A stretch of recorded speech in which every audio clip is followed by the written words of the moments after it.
Goeiemôre vriende, hier op hierdie Woensdag die 4de Februarie 2026. Mag dit vir julle 'n mooi dag wees vriende. Ons is in die somer in. Gister het ons eergister, so die dag gaan ons so vanaf verby het ons 'n lekker koeler dag gehad, né? Alhoewel hulle gesê het ons gaan baie warm kry, maar ons is in Februarie vriende, so ons moet maar vasbyt 'n bietjie met die hitte rondom ons. Kom ons raak dit so vir 'n wyle stil.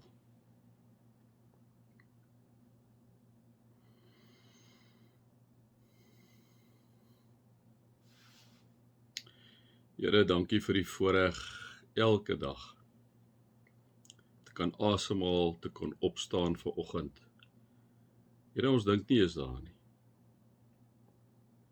Ons dink nie eens daaraan toe ons bene uit die bed uit geswaai het, dat dit 'n wonderwerk is nie. Ons het opgestaan, dit is u genade dat ons lewe vandag. Dit is u genade dat ons kon badkamer toe gaan en ons tande borsel, ons hare kam, ons make-up opsit, al daai tipe goedjies. Dat ons skoolklere kon aantrek, ons universiteitsklere kon aantrek, ons werksklere kon aantrek. Ons kon dit aantrek. Ons kon ons hande en ons voete en ons bene en ons arms gebruik. Here, ons staan op in die oggend in Suid-Afrika sonder 'n benouenis dat die bomme rondom ons gaan val. Sonder 'n benouenis dat ons vervolg gaan word as gevolg van ons geloof, soos wat ons hier in Tessalonisense weet. Dankie Here vir die so baie gawes wat u vir ons gee, presente. Dankie daarvoor. Amen. Vriende, mag daar vir julle genade en vrede en oorvloed wees, omdat julle God ken, Jesus ken en die Heilige Gees ken. Vriende, dit is hierdie briewe van Paulus is eintlik absoluut amazing. Nou, ek is nou maar saam met julle, ek is nou maar 'n bietjie besig om gestruktureerd so deur die Bybel te gaan, nou moet ek bieg. Vriende, as 'n ou dit net self lees, dan sit stukke wat jy net, jy hardloop eintlik maar net daar verby, né? Ek bedoel, ek volgende ene, jy by wat moet ek doen, ek weet nie hoe julle werk nie, maar dis ek baie keer, wat moet ek doen? Okay, dit moet ek doen, en so aan.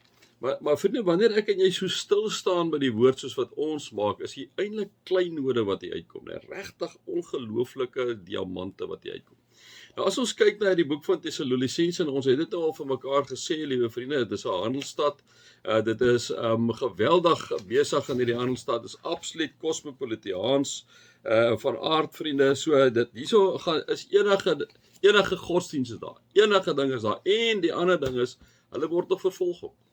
Hulle is 'n klompie mense wat tot bekering gekom het, wat Jesus Christus aangeneem het, en Paulus skryf hierdie brief, en ons het begin waar Paulus sê, hy kom sê eintlik, hy sê, hy is eintlik so trots op hulle, kom ons sê dit weer vir mekaar, hy sê, sonder ophou, bring ons dan voor God, ons Vader, in herinnering die werk van julle geloof, die inspanning van julle liefde, en die volharding van julle hoop.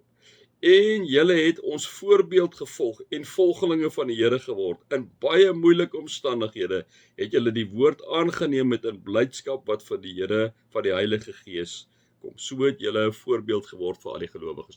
So dit is 'n unbelievable stuk getuienis wat Paulus natuurlik gee vir hierdie gemeente. Hy sê, julle is amazing, kom sê. En dan is die egte, hierso in 1 Tessalonisense 3, hierdie absolute verlange van Paulus na hierdie mense. Dit is eintlik, hy sê, kom ek lees dit is so mooi, vriende. Hy sê, toe ons dit nie langer kon uithou nie, het ons besluit om alleen in Athene agterbly. Ons het vir Timoteus, ons broer en medewerker in diens van God, wat saam met ons die evangelie verkondig het, na julle toe gestuur, om julle in julle geloof te versterk en moed in te praat, sodat nie een van julle onder die vervolginge sou begin wandel nie. So Paulus is hartseer dat hy daar kom. Hy verlang na hierdie mense. Dit is 'n mooi taal, né?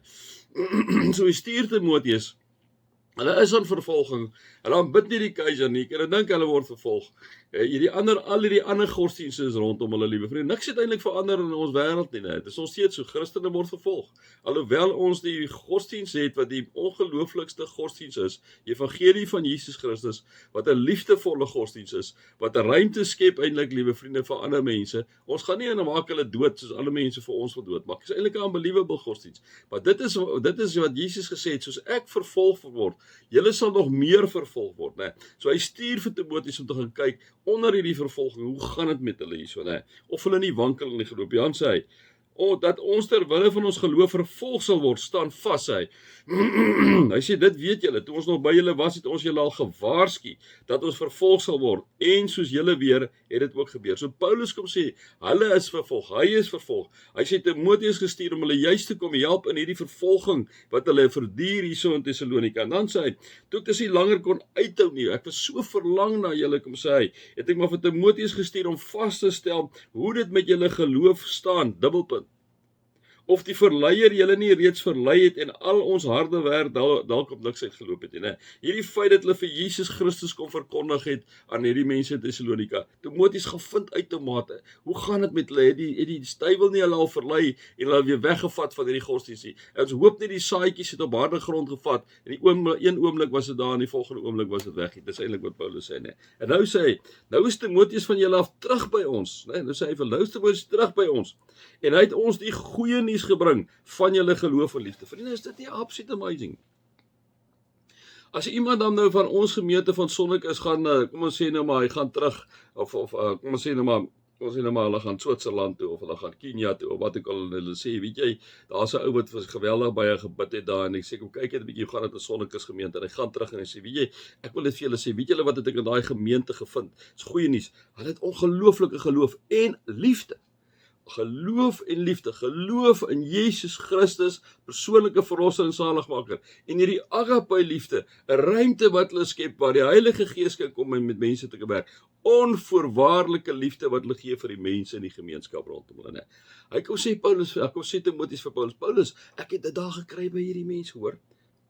Hy het ons vertel, Timoteus nou, sê Paulus, hy het ons vertel dat julle nog altyd die aangenaamste herinneringe aan ons het, en dat julle net so na ons verlang as ons na julle. Kom sê hy, ek wil sê vir hierdie mense, hy sê, daarom broers, het ons in al ons nood en swaar kry, hoor nou hoe het sê hy, daarom het ons in al ons nood en swaar kry weer moed geskep vir julle, omdat julle nog glo. Nee, vriende, wanneer Paulus, hulle is die heeltyd vervolging, hulle is die heeltyd besig om die evangelie te verkondig, en nou stuur hy vir Timoteus, nou kan hy dink as hy nou 'n boodskap gekry het, en sê, nee, oor hierdie manne, hierdie vrou se wiele het totaal afgeval, hulle het maar weer terug na die heidense godsdienst. Dit sou Paulus in die hart gegryp het, want hy het alles ingesit om hierdie mense op die ouene by die punt te kry om Jesus Christus aan te neem. Maar dit het nie gebeur nie, die verleier kon niks doen nie, die mense het by Jesus Christus gebly, hulle het oorvloedige liefde gehad, en daarom kom sê hy, julle het vir ons moed gegee in hierdie nood en swaar kry, omdat julle nog glo, omdat julle vas staan in die Here, leef ons nou weer werklik. Paulus sê, weet jy, ons het nou sommer ekstra energie, ons het nou sommer ekstra motivering, omdat julle so vas staan, ons gaan voluit vir Jesus Christus. En vriende, wanneer ek en jy in die kerk, en binne in die werk, en binne in ons vriendekring, en binne in ons huwelike, maar wanneer ons vas staan vir die geloof, moenie dink dat mense nie ons kyk nie, moenie dink dat mense nie moed skep, wanneer hulle sien, maar hierdie ou het nog steeds geloof nie, hierdie ou dien die Here werklik nie, maar hoorie, kom, ons moet nou beter raak. Ja, dit is wat tydjie met baie mense gebeur. Of jy sien die huwelike, want huwelike wat so breek, nee, wat ons sien, en dan praat jy praat jonger mense met ouer mense, ons 40 jaar getroud, ons 35, dan sê hulle, wow, is dit toch moontlik in hierdie tyd? Dan is dit asof hulle moed skep, en so moet nooit dink dat jou voorbeeld wat jy stel, nie 'n ontsettende groot impak op mense rondom jou het nie. Omdat julle vas staan in die Here, leef ons nou weer werklik, sê hy.